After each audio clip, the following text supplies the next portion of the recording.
Vamos ahora a la presentación de la iniciativa popular número 57-4, que reconoce el derecho a una vida libre de violencia a las mujeres, niñeces, diversidades y disidencias sexogenéricas e impone deberes al Estado, página 54 del comparado bloque 4. Van a presentar esta iniciativa la señora Sandra Palestro y Daniela Osorio. Tienen 5 minutos para la presentación de la iniciativa, luego vamos a abrir un momento para preguntas y finalmente 3 minutos para la respuesta a las preguntas que se hayan formulado. Bienvenidas. Muchas gracias, convencionales. Cada año, 100.000 mujeres denuncian violencia en sus relaciones de pareja, 9.000 mujeres y niñas denuncian abuso. Hay entre 3.500 y 4.000 violaciones y entre 50 y 60 femicidios. Hace 10 años esta situación no cambia, no disminuye ni aumenta significativamente. Por tanto, tenemos que cambiar nuestra visión como sociedad para enfrentar este problema. Actualmente la institucionalidad del Estado ha sido poco permeable a los cambios culturales que hemos empujado mujeres y disidencias.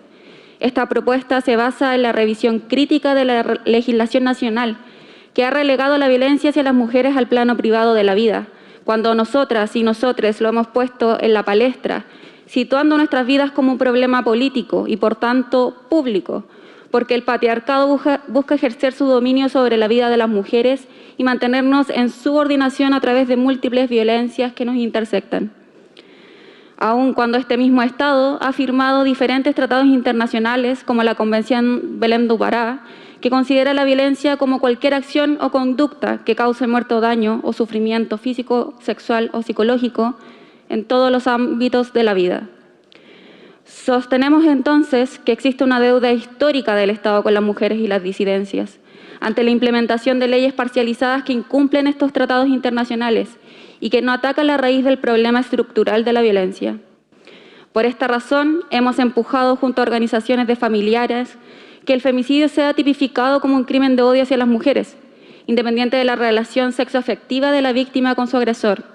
Hemos empujado el reconocimiento del castigo femicida, del suicidio femicida y por tantas vidas que nos han arrebatado. Hemos sido testigos y protagonistas de cómo el Estado, a través de sus agentes, han ejercido violencia político-sexual y hemos empujado que no debe existir más impunidad. Sabemos que aun cuando la institucionalidad estipule en la legislación medidas de prevención, erradicación y atención a las víctimas, las medidas han sido insuficientes, con un actuar tardío e ineficaz y ni siquiera proponen medidas de reparación efectiva.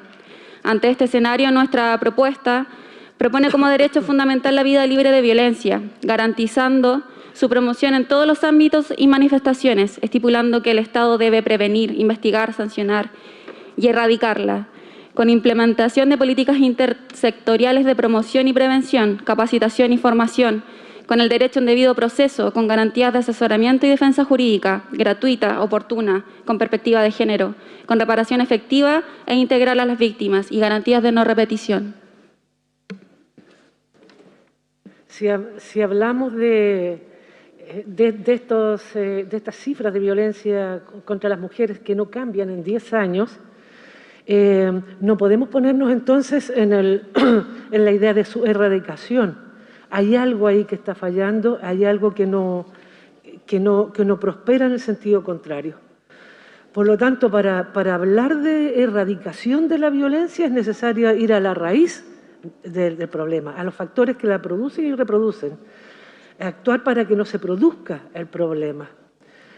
Es decir, el Estado debería cambiar su enfoque respecto, o no cambiarlo, y complementarlo, su enfoque preventivo, de atención a las víctimas, sancionatorio, que es súper importante y necesario, pero complementarlo con una otra línea que es de promoción de una vida libre de violencia.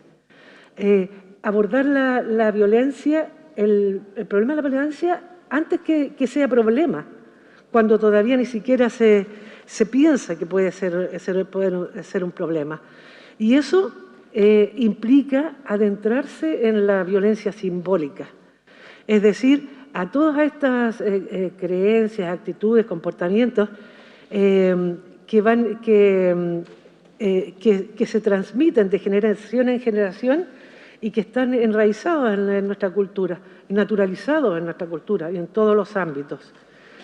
Por eso la violencia es un continuo en nuestras vidas, porque esta violencia está en todos los lugares, en todas partes donde nos desenvolvemos. Terminar con los estereotipos, los roles asignados, las discriminaciones, también considerando las interseccionalidades que se producen en mujeres pobres, de pueblos primeros, afrodescendientes, inmigrantes, lesbianas, transgéneros, con funcionalidades diversas, trabajadoras agrícolas, entre otras. Y esto, la promoción de una vida libre de violencia, no es una cuestión tan abstracta. Se ha cumplido el tiempo, tiene 15 segundos para cerrar la idea, por favor. Se trata de llevarla a la práctica, revisando principalmente el sexismo en la educación, el currículum y los textos escolares, un nuevo trato con las especificidades correspondientes en el ámbito de la salud, en el sistema judicial y en el campo laboral. Todos los esfuerzos que hemos hecho las organizaciones feministas han producido cambios en la sociedad, pero es necesario que el Estado también cumpla su rol de garante y de intervenir también en los problemas que se presentan en la sociedad. Gracias. Muchas gracias a las expositoras, la señora Sandra y la señora Daniela. Se ofrece la palabra para preguntas. Recuerden, por favor, mientras más escueta la pregunta, más directa, más convencionales pueden hablar. Convencional, la B tiene la palabra. Muchas gracias, coordinador. Bueno, agradecer la presentación de las compañeras el día de hoy. Tenía dos preguntas que hacerles. La primera respecto al origen de la norma. En ese sentido, ¿cómo se construye esta iniciativa? ¿Cuál es la historia que tiene? ¿Qué organizaciones se sumaron a esta propuesta que nos presentan el día de hoy?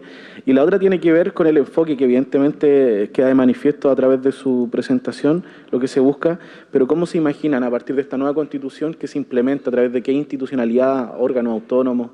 Porque creo que ahí, en el fondo, ¿cómo hacemos esta bajada un poco más concreta respecto a lo que ustedes están promoviendo en su iniciativa? Eso. Gracias. Convencional abarca. Sí, muchas gracias a las expositoras.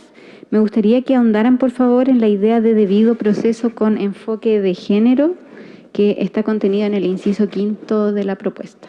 Muchas gracias. Convencional Baranda. Muchas gracias, César. Agradezco también a las personas que han venido a presentar, a las organizaciones que están involucradas en esta propuesta y a lo bien específica que hay. Y me gustaría, teniendo hartos incisos, artículos allí incluidos, ¿cuál de ellos es como fundamental que ustedes no quieren que se pierda dentro del articulado? Porque seguramente algunos de estos se van a topar con otros articulados, se van a incluir en otros articulados. Muchas gracias. Convencional González. Muy buenas tardes. Bueno, consultarles frente a los alarmantes casos o estadísticas que hay de femicidio en Chile durante el último tiempo, ¿cómo se puede alcanzar esa información al nivel o al número de femicidios que hay en Chile durante, no sé, en una década? Si me pudieran ayudar, muchas gracias. Convencional Meneses. Gracias, coordinador. Por supuesto, bueno, saludar y felicitar por la iniciativa. Me gustaría que pudieran profundizar cuál es la importancia de que esta norma quede consagrada constitucionalmente, es decir, de ser así, ¿qué va a permitir en términos concretos, en cambios para las mujeres y las disidencias? Si pudieran profundizar sobre eso. Gracias. Expositoras, hasta 3 minutos para responder a las preguntas que se le han formulado, por favor. Ya, está bien. Bueno, esta norma se origina a raíz de numerosos encuentros, 14 encuentros en 5 regiones del país, donde participaron 40 organizaciones de mujeres y de disidencias sexogenéricas y con más de cerca de 20.000 firmas de apoyo. Y por el lado más digamos, cualitativo, si se pudiera llamar así, la iniciativa se origina en nuestra propia experiencia de vida. Son nuestros propios cuerpos los que han vivido esta violencia de una u otra manera durante todo el transcurso de ella. Respecto del enfoque, de este enfoque para implementarla, creemos que el enfoque de la prevención respecto del enfoque de la promoción es lo que incorpora una novedad en esta iniciativa, porque los gobiernos generalmente, por su limitado tiempo, son más efectistas y se preocupan más de las consecuencias de los problemas. En tanto, con una línea de promoción de una vida libre de violencia, pretendemos que el Estado también implemente acciones para derribar esta cultura, los elementos patriarcales de esta cultura, y que están tan enraizados, naturalizados en el sentido común. Entonces, el enfoque de la promoción es antiguo y es bastante operacionalizable, no es algo tan abstracto, pero sí lo que hay que poner ojo en que debemos enfocarnos en la violencia simbólica, o sea, no solamente la violencia que saca sangre, que deja moretones, que daña tanto, sino también en esa silenciosa que se va transmitiendo de generación en generación. Y por todas las instituciones del Estado, además. ¿Sigo yo? Sí. Bueno, respecto a la importancia de que esta norma quede consagrada en la Constitución, cuando el Estado de Chile ratifica ciertos tratados internacionales sobre derechos humanos, tiene la obligación de modificar la legislación interna. Esta relación es mandatada por este tratado como una obligación ineludible. Y también se busca el reconocimiento de un derecho fundamental explícito que tiene que ver con los derechos humanos y la posibilidad de accionar ante la justicia y su aparataje en base a distintas garantías, ¿no? Avanzar hacia una igualdad sustantiva, que es lo que... 15 segundos para cerrar la idea. No sé qué pasó. Sí. La igualdad sustantiva, que es lo que hemos ido defendiendo. Y bueno, sobre los femicidios, hay un registro de la Red Chilena contra la Violencia que me gustaría que pudieran observar, porque amplía mucho la mirada respecto a lo que se concibe como un femicidio. En Chile se tipifica como un crimen de cónyuges o en referente a una relación sexoafectiva, y nosotros lo establecemos como un crimen de odio hacia las mujeres. Expositora, muchísimas gracias por la presentación.